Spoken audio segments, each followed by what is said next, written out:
하나님은 우리가 이 시간에 대해서 우리가 설명을 말씀드렸었는데, 우리가 지금 현재를 살아가고 있는 이 시간은 우리가 크로노스라고 말씀을 드렸고, 하나님의 시간, 영원한 시간을 말하는 카이로스의 시간을 말씀드렸습니다. 그래서 영원하신 하나님, 카이로스의 하나님께서 스스로 제한이 되시고 스스로 이렇게 제한된 공간으로 들어오셨다고 한 거죠. 그래서 우리의 삶이 사실은 이 제한된 공간에서 제한된 시간 안에서 우리들은 살아가게 되어 있지만, 그러나 하나님께서 진정으로 원하시는 것은 그 제한된 공간, 환경에 지배받는 것이 아니라 그 속에 살아간다 할지라도 영원한 그런 카이로스의 삶을 우리 하나님께서는 원하시는 분이시다라고 말씀을 드렸습니다. 자, 오늘은 그 창조의 비밀 하나씩 하나씩 어떻게 하나님께서 창조해 가시는가, 우리가 그것을 이제 살펴보려고 합니다. 하나님은 창조하실 때요, 여러분들 아무것도 없는 상태에서 새로운 무언가를 만들어내시는 우리 하나님이세요. 그래서 말씀으로 창조를 하시죠. 말씀으로 창조를 하셔서 없는데 있는 것을 새롭게 만들어내시죠. 우리가 오늘 본문 말씀을 다 읽어보지는 않았지만, 보통 우리가 6일 동안 말씀으로 창조하신 후에 7일째 되는 날은 안식하셨다, 쉬셨다라고 우리가 생각을 하고 있습니다. 그리고 말씀도 그렇게 기록이 되어 있고요. 그래서 6일 동안 첫째 날부터 해서 여섯째 날에 이르기까지 이 지구상에 있는, 그리고 우주 만물들을 하나님께서 만들고 가시는데, 마지막 7일째 되는 날, 그러니까 7일째 되는 그때는 하나님께서 안식하셨다라고 표현을 하셨어요. 그런데 사실은 이 안식이라고 하는 것도 사실은 우리가 창조로 봅니다. 왜냐하면 하나님은요, 사실은 쉬지 않고도 일하셔도 절대 에너지가 고갈되거나 그러신 분은 아니세요. 그냥 하나님은 쉼 없이도 이렇게 충분히 살아가실 수 있는 분이시고, 안식이라는 것 자체도 사실은 하나님 앞에서는 무의미한 거였어요. 그런데 하나님께서 첫째 날부터 여섯째 날까지 이렇게 일을 하시고 나서 마지막 7일째 되는 날, 그날 이렇게 쉬셨다라고 하는 것은요, 이것은 하나님을 위해서 쉰 게 아닌 거죠.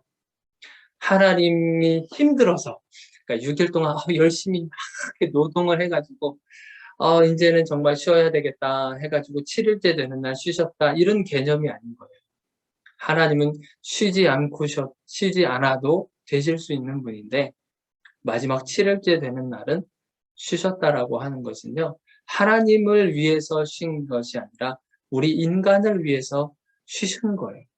우리 인간들을 위해서 하나님께서 안식이라고 하는 것을 만들어 놓으신 겁니다. 그러니까 하나의 또 다른 창조로 보시면 돼요.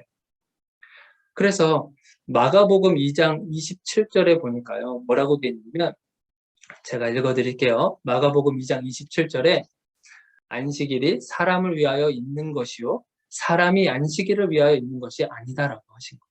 그러니까 안식일은요, 사람을 위해서, 우리 인간을 위해서 하나님께서 만들어 주셨다라고 하시는 거예요. 그래서 우리 인간들은 월요일부터 열심히 일을 해서 토요일까지 일을 하고, 주일날에는 우리가 이렇게 쉰다라고 하는 그 개념이 바로 여기에 있는 거죠. 주일날은 온전히 하나님과 대화하고, 하나님께 예배하고, 하나님과 함께하는 그런 쉼을 우리 하나님께서 주시는 겁니다. 그래서 사실은 어찌 보면 하나님께서 6일 동안 창조하시고 7일째 되는 날 안식한 걸로 우리가 생각하지만, 사실은 이 7일 전체가 다 하나님과 함께하는 시간인 거예요. 우리가 주일부터 해서 토요일까지, 월요일부터, 세상 사람들은 월요일부터 카운트를 하죠. 월요일부터 주일까지 7일 동안 하나님 없이 살아갈 수 있는 시간들은 아무것도 없습니다. 이 7일 동안 우리 하나님과 함께 동행해야 그 동행하는 가운데서 하나님께서 역사하시고 그리고 보호하시고 그리고 인도하시는 그 하나님을 우리가 경험해 나갈 수 있는 거예요. 자, 그러면요, 오늘 지금 함께 그러면 하나님께서 어떻게 창조를 하셨는지 그 순서를 우리가 보려고 합니다. 하나님의 창조 방법은요, 조금 전에도 말씀드렸지만 하나님의 창조하시는 그 방법은 말씀으로 창조를 하십니다. 말씀으로 창조를 하세요. 우리 보시겠어요? 우리 3절에 보니까 하나님이 이르시되, 그렇죠? 그리고 6절에도 보니까 하나님이 이르시되, 9절에도 보니까 하나님이 이르시되, 11절에도 보니까 하나님이 이르시되, 그리고 14절에도 보니까 하나님이 이르시되, 20절에도 보니까 하나님이 이르시되. 그러니까 각 날마다 하나님께서 말씀하셔서 그 말씀으로 이제 하나둘씩 생겨나게 된 겁니다. 그런데 말씀으로 명령을 하신 거예요. 이것이 이 문태를 보면요. 명령어예요, 명령어. 있어라, 그러면 있는 거예요. 있어라, 갈라져라, 그러면 그렇게 되는 거예요. 하나님께서 명령하셔서 만드신 거예요. 자, 그런데요, 보세요.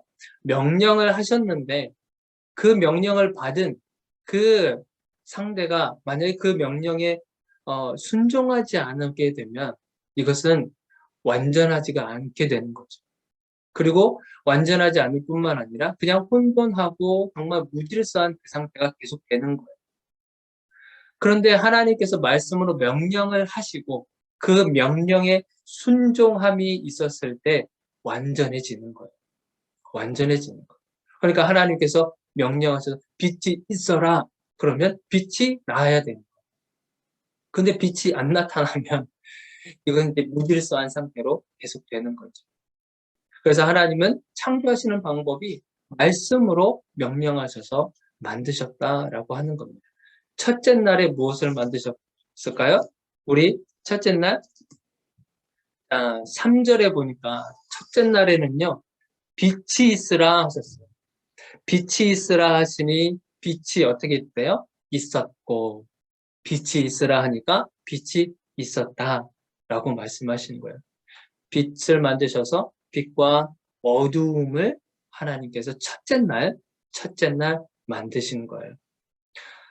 두 번째 날 만드신 것은 6절부터 보시면 하나님이 이르시되 물 가운데 궁창이 있어 물과 물로 나뉘라 하시고 7절에 하나님이 궁창을 만드사 궁창 아래의 물과 궁창 위의 물로 나뉘게 하시니 그대로 된다. 하나님이 궁창을 하늘이라 부르셨다. 하늘.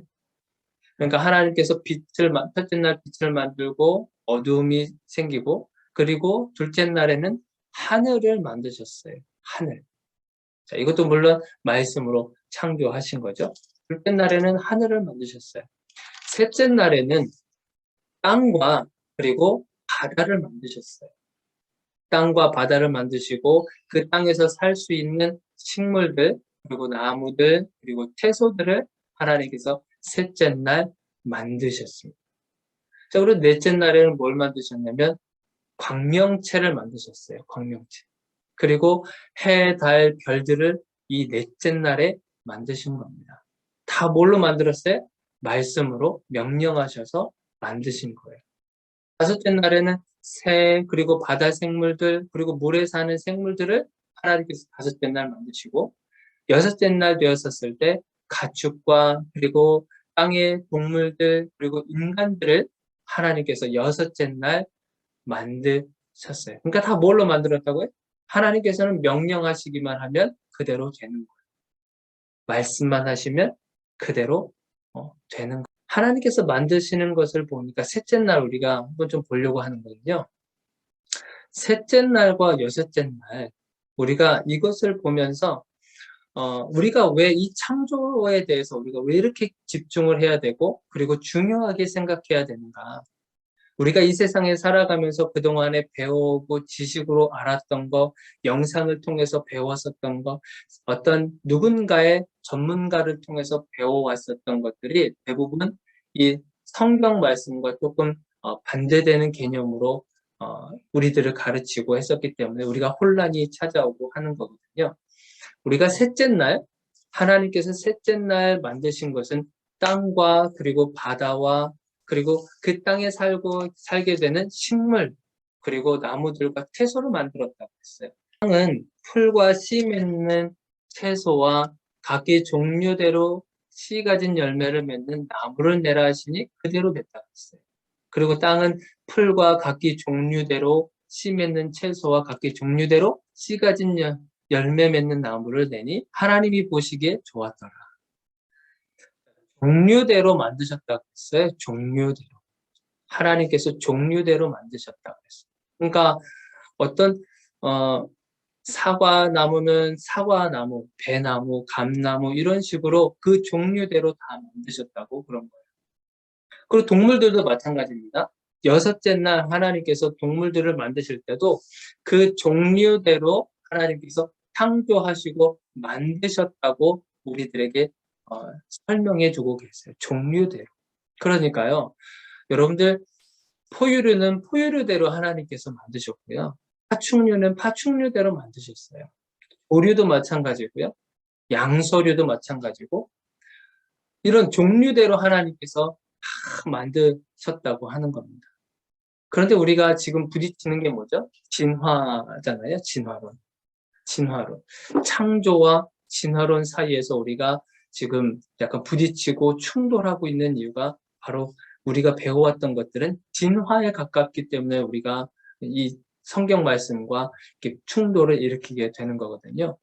종류대로 분명히 하나님께서 창조하셨다고 하셨는데 진화론에서는 어떤 거냐면 이 종류가 왔다 갔다 하는 거죠. 뭐 조류에서 갑자기 파충류가 되고 양서류에서 뭐 파충류가 되고 또 뭐 원숭이가 또 사람이 되고 하는 그 종류가 종류로 이렇게 바뀌어지는 것이 그렇게 우리가 배워왔다고 하는 거예요. 그래서 진화냐 창조냐 이것을 우리에게 분명하게 말씀해주고 있는 구절이 바로 이 성경 구절인 거예요. 이 종류대로 만드셨다. 종류대로. 그래서 하나님은요, 세상 만물들을 만드실 때 종류대로 만들었을 뿐만 아니라 거기에 있는 어떤 법칙들까지도 하나님께서는 다 생각하시고 만드신 거예요. 식물들과 나무와 채소들을 만드셨을 때 그런 자연들에 나타나는 자연 법칙들이 있지 않겠습니까? 자연 법칙들? 그러니까 어떤 질서가 잡혀지게 되어 있는 거죠. 어떤 광합성을 통해서 어떤 이산화탄소가 이 식물들이 이산화탄소를 먹음으로 인해서 우리에게 산소를 다시 배출해주고 하는 그러니까 이산화탄소와 어떤 산소의 배출량을 조절해주게 만드는 그런 광합성 작용들 그러니까 이런 질서들을 하나님께서 하나둘씩 전부 다 만들어 놓으셨다고 하는 거예요. 그리고 광명체도 마찬가지겠죠. 넷째 날 하나님께서 만드셨을 때 이 광명체들도 해, 달, 별들 이 우주 공간에 있는 모든 것들에게도 하나님께서 질서를 잡아 가시는 거예요. 우주 안에 이런 법칙들이 없으면 지금 난리가 나는 겁니다. 우리 자전축이 23.5도 이렇게 기울어져 있다고 하잖아요. 지구가 스스로 자전하고 그리고 태양 주위를 도는 공전이 있고 그런 것들. 적당한 이 행성과 행성 간의 적당한 거리를 만들어주고 하는 이 모든 법칙들을 하나님께서 다 만들어 놓으셨다고 하는 거예요. 우리는 그저 이제 지식으로 이제 연구하고 실험하고 하면서 어떤 학문으로 우리가 그것을 체계화시켜서 연구를 하고 있는 것이 바로 이 천문학이라고 하는 거잖아요. 그러니까 우리는 발견만 하는 겁니다. 하나님께서 이미 법칙과 이 모든 것들을 다 만들어 놓으시고 최고의 그런 상황 속에 거할 수 있도록 하나님께서 이렇게 만들어 놓으셨다고 하는 거예요. 말씀으로 창조해 주시고 그렇다고 하는 겁니다. 그러니까 하나님께서 원래는 이 공간들이 전부 다 뭐 했다 그랬어요? 창세기 우리 1장 2절에 보니까 지난주에 살펴봤었는데 어땠다 그랬었어요? 이 땅이 혼돈하고 공허하다라고 했었잖아요.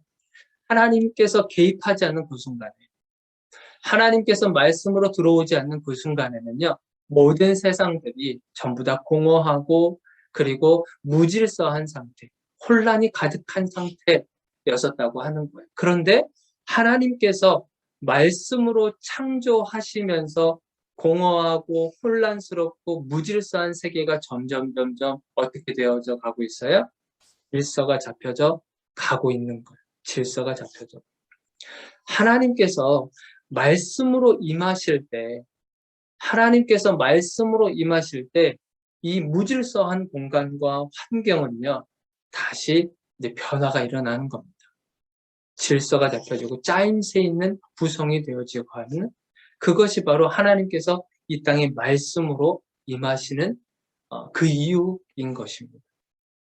하나님이 없을 때는요, 지난번에도 우리 살펴봤지만 하나님이 안 계신 곳에는 정말 혼돈 그 자체잖아요. 무질서하고 혼돈 자체고 뭐가 기준인지도 모르고 그렇게 있는 것이 우리가 혼돈이라고 말씀을 드렸어요. 그런데 이 혼돈한 상태 속에서 하나님께서 임하시고 말씀으로 창조하시고 순종하니까 그 모습이 어떻다고 그래요? 보시기에 좋았더라라고 하시잖아요. 말씀으로 세상 가운데 임하니까 그 모습이 보시기에 좋았더라라고 하나님께서 평가를 하시는 거예요.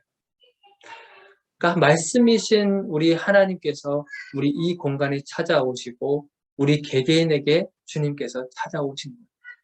그래서 요한복음 1장 1절에 이런 말씀이 있습니다. 제가 읽어드릴게요. 요한복음 1장 1절에 태초에 말씀이 계시니라. 이 말씀이 하나님과 함께 계셨으니 이 말씀은 곧 하나님이시라. 그러니까 말씀이신 하나님께서 우리에게 찾아오심으로 인해서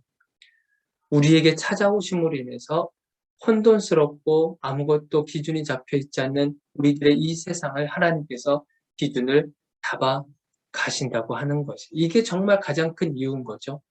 하나님께서 이 땅에 오시는 그 이유 중에 하나. 무질서하고 혼돈이 여러분들 생기는 이유가 뭘까요?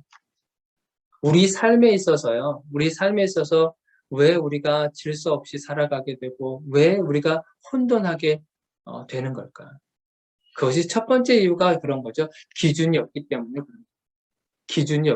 무엇이 기준인지 모르기 때문에 그냥 이 사람이 다 기준이고 저 상황이 기준이 돼버리고 하는 것이, 그리고 또 하나 누군가가 가르쳐주는 그것이 기준이 되어버려서 정확한 기준을 제시해주는 것이 없기 때문에 우리가 혼돈이 생기고 질서가 없어지는 겁니다. 또 하나는 뭐냐면 하나님의 말씀과 그리고 주변 환경에 노출된 어떤 자신의 삶이 부딪혔을 때 이 혼돈이 찾아오게 되는 거예요. 하나님의 말씀이 들려졌을 때, 그리고 내 삶이 사라져가는 그런 환경이, 이것이 부딪히게 되는 상황 속에서 우리가 혼돈이 생기게 되는 거예요. 무질서한 상황이 생기게 되는 거예요. 우리가 말씀 없이 살았을 때는요, 그냥 세상이 가르쳐주는 대로 살아도 괜찮았어요. 세상이 알려주는 대로 살아가는, 인간의 방법대로 살아가는 것을 그냥 살아도 괜찮았어요. 그때는 하나님의 말씀을 몰랐을 뿐만 아니라 알지 못했었기 때문에. 그러니까 세상이 알려주는 정보와 그리고 통계와 이런 것들을 믿고 객관적인 사실을 가지고 살아가는 것이 마치 그것이 진리인 것처럼 생각이 되어서 모든 사람들이 다 그렇게 살아가게 되는 겁니다. 그런데 말씀이신 하나님께서 우리 삶에 개입해서 들어오는 그 순간에 말씀과 그리고 세상이 이게 부딪히게 되는 거예요. 근데 이 부딪힘은요, 정말 우리에게 있어서 오히려 더 중요한, 그리고 가장 필요한 과정이 되는 그런 충돌이 되는 겁니다. 말씀이 없었을 때는요, 그냥 그대로 살아가면 됐었지만, 고민 없이 살아도 됐었지만, 진리이신 하나님의 말씀이 들어오는 그 순간에 이것이 부딪히게 된다고 하는 것은 내가 누군가에게 어떤 영향을 받고 있다고 하는 또 다른 증거가 되는 거죠. 하나님의 말씀에 내가 영향을 받고 있기 때문에 충돌이 생기는 거예요. 하나님의 말씀이 내 머릿속에 맴돌고 하나님의 말씀이 내 가슴속에 있기 때문에 이 충돌이 일어나게 되는 거죠. 충돌은 굉장히 중요하고 좋은 것입니다. 하나님께 내가 뭔가 영향을 받고 있구나 라고 하는 또 다른 증거를 주시기 때문에 그래요. 그래서 하나님께서 이 땅에 말씀으로 오시는 그 이유, 우리가 어떤 질서가 없고 하는 그런 혼돈 속에 살아가고 있는 우리 인생들에게 하나님께서 기준을 제시해 주는 겁니다. 비록 그것이 우리 삶에서 정말 힘들고 어려운 힘겨운 싸움이 있다 할지라도 질서를 잡아가시는 하나님, 질서를 잡아가시는 하나님. 그리고 또 하나 우리 인간의 공허함도 마찬가지죠. 우리 인간의 공허함도 다른 그 어떤 것으로도 채울 수가 없다고 하는 그 사실을 깨우쳐 주시는 겁니다. 말씀으로만이 그 공허한 마음을 채울 수 있다. 말씀으로만이 비어있는 우리들의 가슴 가운데 그 공간을 채워주실 수 있다. 다른 그 어떤 것으로도 채울 수 없는 그 비어있는 공간. 나중에 우리가 말씀을 다음 주에 더 깊이 이제 살펴보겠지만 하나님께서 우리들을 창조하셨을 때 다른 만물들하고는 좀 다르게 창조하셨어요. 우리 인간을 만드실 때는 하나님이 흙으로 만드셨거든요. 직접 이렇게 만드셨다. 그러고 나서 그 코에 생기를 불어넣으셨다고 하는 거예요. 다른 그 어떤 창조물에도 하나님께서 생기를 불어넣었다라고 하는 말은 없어요. 오직 인간만 하나님께서 생기를 불어넣으셨다라고 하는 표현을 하시면서 심히 보기 좋았다라고 평가를 하시거든요. 그것은 뭐냐면 우리 인간은 반드시 하나님으로부터만 채워질 수 있는 공간들이 있다고 하는 거예요. 그것은 그 누구도 채울 수 없습니다. 돈으로도 채울 수 없고 가족으로도 채울 수도 없고 남편의 사랑으로도 아내의 사랑으로도 그 어떤 권력도 인간관계도 어떤 것으로도 채울 수 없는 그 빈 공간. 그것은 반드시 무엇으로만 채워지냐면 하나님의 말씀으로만 채워지게 되는 겁니다. 그래서 하나님께서 우리에게 이 땅에 오시는 방법이 말씀으로 오시는 겁니다. 말씀으로 오시는 거예요. 이것을 우리 사랑이랑 희락이하고 이제 예배를 드릴 때 우리 사랑이가 그런 질문을 하는 거예요. 하나님은 너무나도 크신 분이신데 어떻게 우리 마음속에 들어올 수 있나요? 정말 이 지구를 만드시고 우주를 만드신 엄청나게 크신 하나님인데 어떻게 우리들 마음속에 들어올 수 있냐는 거예요. 그러면서 이제 그런 거죠. 말씀으로 오셨기 때문에 이것이 가능하다. 제가 우리 사랑이한테 가끔 우리 이런저런 이야기를 해요. 근데 몸으로 보면 제가 더 크잖아요. 그런데 사랑이한테 어떻게 그 작은 몸에 제가 그 사랑이 몸에 이렇게 들어갈 수 있겠습니까? 그렇게 할 수는 없잖아요. 그런데 제가 말을 통해서 그러면 그 말이 우리 사랑이의 머릿속에 가슴 가운데 이것이 새겨지게 되는 거죠. 그러면서 생각이 나는 거죠. 아빠의 말이 생각이 나는 거예요. 엄마의 말이 생각이 나는 거예요. 이것처럼요.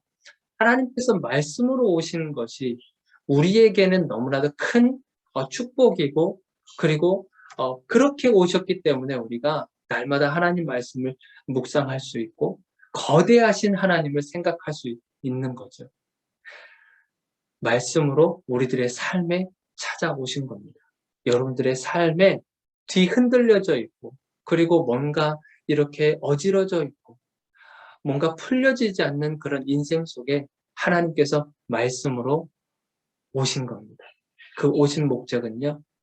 여러분들의 삶의 중심을 잡아주기 위해서 오신 겁니다. 공허한 마음을 태워주기 위해서 오신 겁니다. 그래서 저와 여러분들이 하나님의 말씀을 붙잡고 살아가실 때 주님께서 주시는 진정한 그 채우심과 함께 하심을 여러분들이 경험하시기를 주님의 이름으로 축원드립니다. 우리 이 시간 함께 기도할게요.